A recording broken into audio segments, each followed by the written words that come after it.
नमस्कार, वंदे मातरम। दोस्तों, स्वागत है आप सबका सैनिक पाठशाला में।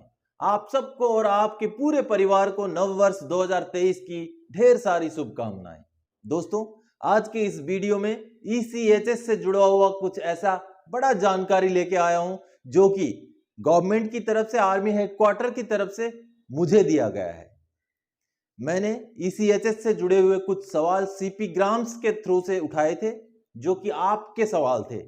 क्योंकि आप सब आए दिन जब सवाल करते हैं मुझे, मेरे वीडियोस में जब कमेंट्स करते हैं, उनके जवाब जो मुझे पता होता है वो तो मैं दे देता हूं, लेकिन जिन सवालों का जवाब मुझे पता नहीं होता उनको मुझे पता करना पड़ता है।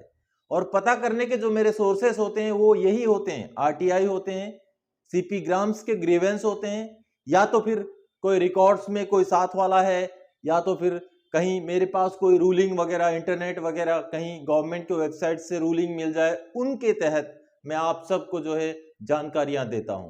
तो ऐसे ही ईसीएचएस से जुड़े हुए कुछ इंपॉर्टेंट, महत्वपूर्ण कुछ जानकारियां थी, जिसको पाने के लिए मैंने सीपी ग्राम्स में अपना ग्रीवेंस डाला था, जो डाला था 12 सितंबर 2022 को, और उसका जवाब 25 दिसंबर 2022 को मुझे आर्मी हेडक्वार्टर की तरफ से दिया गया दोस्तों, जिसमें बहुत सारी इंपॉर्टेंट बातें हैं। ईसीएचएस के जो इनकम से रिलेटेड बातें भी उसमें हैं, और उसमें एक जिक्र है व्हाइट कार्ड, उसके बारे में भी इस वीडियो में बताऊंगा दोस्तों। तो दोस्तों, वीडियो में आगे बढ़ने से पहले मेरा आप सबसे आग्रह है कि सैनिक पाठशाला चैनल के साथ जुड़े रहने के लिए इसको सब्सक्राइब जरूर करें। तो चलिए दोस्तों, मैं आप सबको कंप्यूटर के स्क्रीन पे ले जाऊंगा और जो मैंने ग्रीवेंस डाला था सीपी ग्राम्स में उसको भी दिखाऊंगा, और साथ ही साथ उसका जो रिप्लाई आया है ईसीएचएस से जुड़ा हुआ उसको भी दिखाऊंगा। तो चलिए उसको देख लेते हैं। दोस्तों, सीपी ग्राउंड्स में जो मैंने सवाल उठाए थे ईसीएचएस से जुड़े हुए, ये उसी का ब्यौरा है। जैसे कि आप सब देख पा रहे हैं, 12 सितंबर 2022 के मेरे सवाल थे ये, जिसमें मैंने पूछा था कि क्या 18 साल से नीचे वालों को भी एनुअल वैलिडेशन कराना पड़ेगा। उसके साथ साथ ही मैंने इनकम से रिलेटेड भी सवाल किए थे कि जो 9,000 रुपये इनकम होता है वो किस किस चीज़ को लेकर के होना चाहिए, और साथ ही साथ जो पेरेंट्स होते हैं उनका क्या कंबाइंड इनकम 9,000 जो है होना चाहिए या सेपरेटली है। इस तरीके के मैंने सवाल किए थे दोस्तों इसमें, जो कि 12 सितंबर 2022 को मैंने कर दिए थे। उसके फिर आगे ये जो सवाल दोस्तों, इसमें आगे ब्यौरा आएगा, आपको दिखाता हूँ मैं कि कहाँ जाता है, ये किन के पास पहुँचता है। अब नीचे आप जैसे देखेंगे, अब देखिए ये नीचे जो है, ये सवाल किसके पास गए, कौन से अधिकारी के पास गए, कब गए, कौन से एड्रेस में गए, सारा कुछ यहाँ दिखता है। उसके बाद दोस्तों, इसका जो मुझे जवाब आया, वो जवाब आया दोस्तों 25 दिसंबर का डेट का जवाब है, जो जवाब मैं आपको दिखाता हूँ। चलिए ये देखिए दोस्तों, ये आया central organisation ECHS adjutant general branch army headquarter की तरफ से आया हुआ जवाब है 25 दिसंबर 2022, जैसे आप देख पा रहे हैं। और ये सीधा मुझे एड्रेस किया गया है, जैसे कि आप सब देख पा रहे हैं, क्योंकि सवाल मेरे थे तो जवाब भी मुझे दिया गया। तो दोस्तों, सबसे पहले तो आप हेडिंग देख लीजिए। उसके बाद फिर पैराग्राफ 1 जो है उसमें रेफरेंस दिया गया है, जो मेरा ग्रीवेंस है, उस ग्रीवेंस का नंबर दे करके 12 सितंबर 2022, जैसे आप सब देख पा रहे हैं, उसका रेफरेंस दिया गया है। उसके रेफरेंस के बाद फिर आगे बताया गया है, जैसे कि पैराग्राफ नंबर 2 आप देख पा रहे हैं, detail eligibility criteria to become ECHS membership has been promulgated by the following letters. जो लेटर्स यहाँ दिखाए गए हैं, वो सारे के सारे लेटर्स जो है, मैं आपको उन लेटर्स को डाउनलोड करने के लिए डिस्क्रिप्शन बॉक्स में उसका लिंक डाल दूंगा। आप लोग ये सारे के सारे लेटर्स डाउनलोड करके पढ़ भी सकते हैं दोस्तों। आगे जो इंपॉर्टेंट बातें हैं वो है पैराग्राफ नंबर 3 से, उनको मैं आप सबको समझाता हूँ। अब देखिए दोस्तों, पैराग्राफ नंबर 3 में जैसे लिखा हुआ है, as per letters referred to para 2 above, the eligibility criteria including income criteria already exist.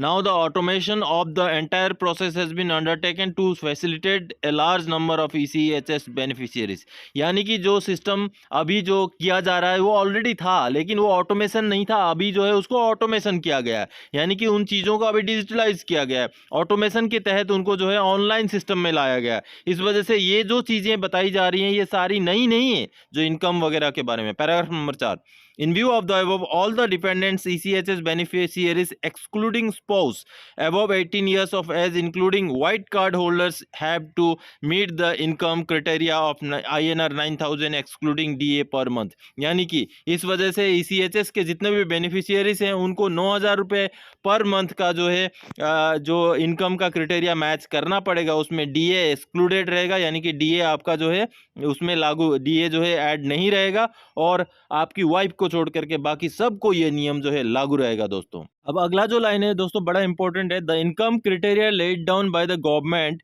Includes income from all the sources including salary and other sources such as bank deposits, fixed deposits, shares, mutual funds, incomes from property. यानी कि जो income के बारे में 9000 बताया गया, इसमें सारी चीजें इंक्लूड होंगी।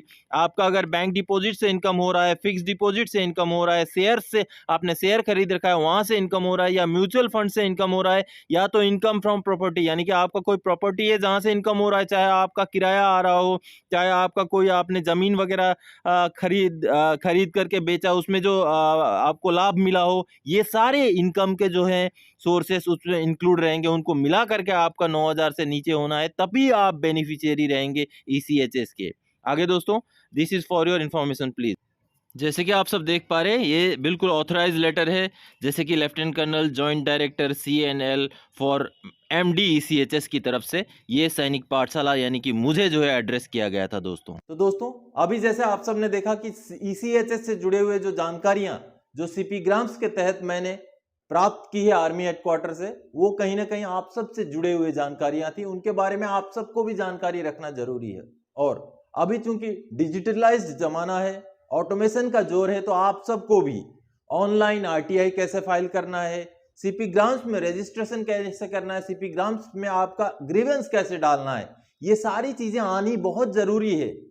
अगर आप खुद ना भी कर पाए, आपके बच्चों के या आपके कोई खास जिस पे आप भरोसा कर सकें, वैसे बच्चों के सहायता लेकर के आप अपने सीपी ग्राम्स में ऑनलाइन आरटीआईज में अपने बहुत सारी शिकायतें दर्ज भी करा सकते हैं और जानकारियां प्राप्त भी कर सकते हैं। तो दोस्तों, मैंने सीपी ग्राम्स में रजिस्ट्रेशन को लेकर के, सीपी ग्राम्स में ग्रीवेंस कैसे डालना है उसको लेकर के, आरटीआई ऑनलाइन कैसे डालना है उसको लेकर के भी वीडियोस बनाए हुए हैं जो इस चैनल में मौजूद हैं।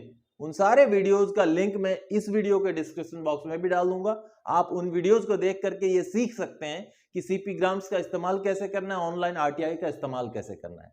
तो दोस्तों, ईसीएचएस से जुड़ी हुई इसी जानकारी को लेकर के इस वीडियो में आया था। आगे और जानकारीदायक, आपसे सरोकार रखने वाला विषय लेके मैं फिर से हाजिर हो जाऊंगा। तब तक के लिए जय हिंद दोस्तों।